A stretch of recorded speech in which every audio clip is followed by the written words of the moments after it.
Assalamualaikum warahmatullahi wabarakatuh. Selamat sore. Masih bersama Brebes Porang Gus Noal Raja di posisi 27 meter di atas permukaan laut, yaitu wilayah dataran rendah yang kategori cukup panas ya. Yaitu setiap hari di angka berkisar di 30 sampai 34 derajat Celcius. Oke. Hari ini saya sore ini ya, maksudnya saya sedang membelah-belah umbi ya untuk bibit, karena ini sudah tinggal sedikit, yaitu karena memang kekurangan pasok bibit ya, jadi stok bibit, maka kita dibelah-belah ya.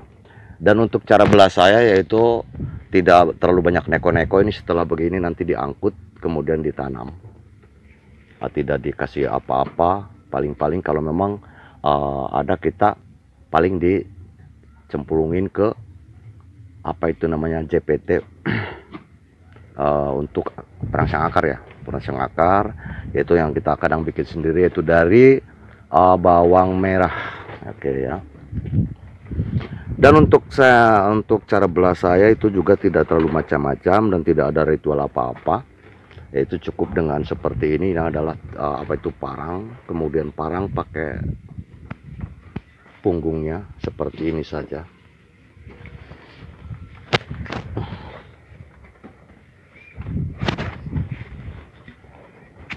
Nah, sudah cukup seperti ini.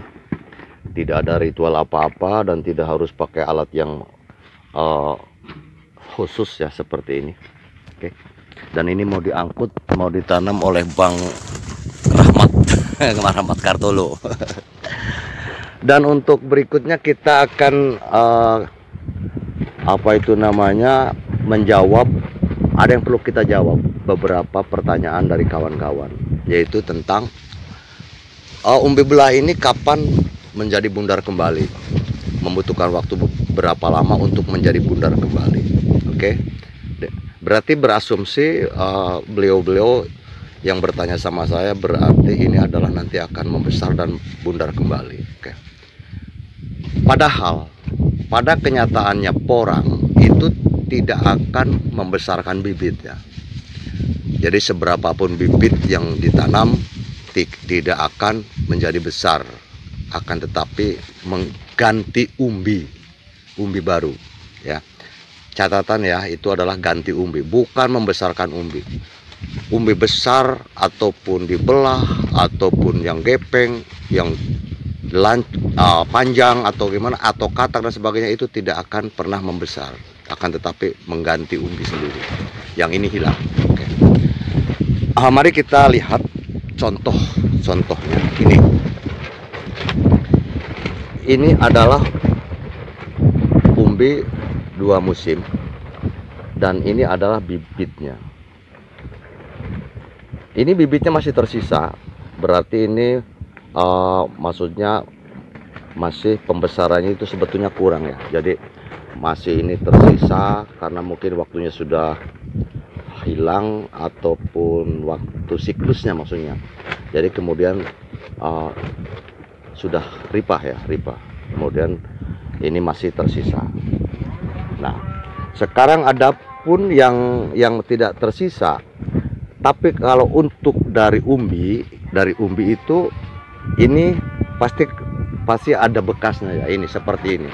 Ini adalah berarti bibitnya dari umbi ini. Dan ini adalah hilang. Ini adalah umbi baru. Dan ini adalah umbi baru, yang ini adalah bibit. Jadi bibit itu akan menghilang, kemudian diganti dengan bibit baru ketika fase di atas, yaitu katak sudah mulai coklat, itu sudah mulai ada umbi. Dan kemudian selama beberapa bulan ke depan akhirnya besar. Nah, untuk yang dari katak seperti apa? Ini adalah dari katak. Ini tidak ada bekas bibit, ini adalah dari katak. Nah, ini termasuk kategori besar. Akan tetapi ini adalah dari katak. karena ini tidak ada bekas bibit ya. Ini adalah bukan bekas dari bibit. Ini adalah tadinya kena sedikit jamur ya. Ini besar tapi ini dari katak.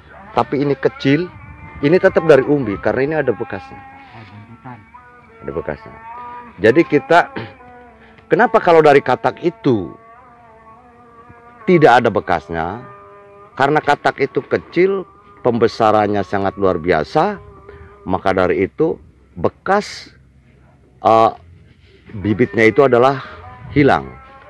Jadi ibarat manusia, waktu kecil kita bisul, kemudian ketika sudah gadis itu hilang atau sudah bujang ya, kalau laki-laki, kalau cewek gadis. Jadi kalau sudah 17 tahun ke atas, loh katanya dulu ini dia bisulan kok nggak ada. Nah itu karena memang seiring waktu kulit menjadi melar, kemudian tidak ada bekas. Akan tetapi ketika kita sudah tua, kemudian bisulan, itu nanti akan ada bekas karena memang sudah tidak ada perkembangan.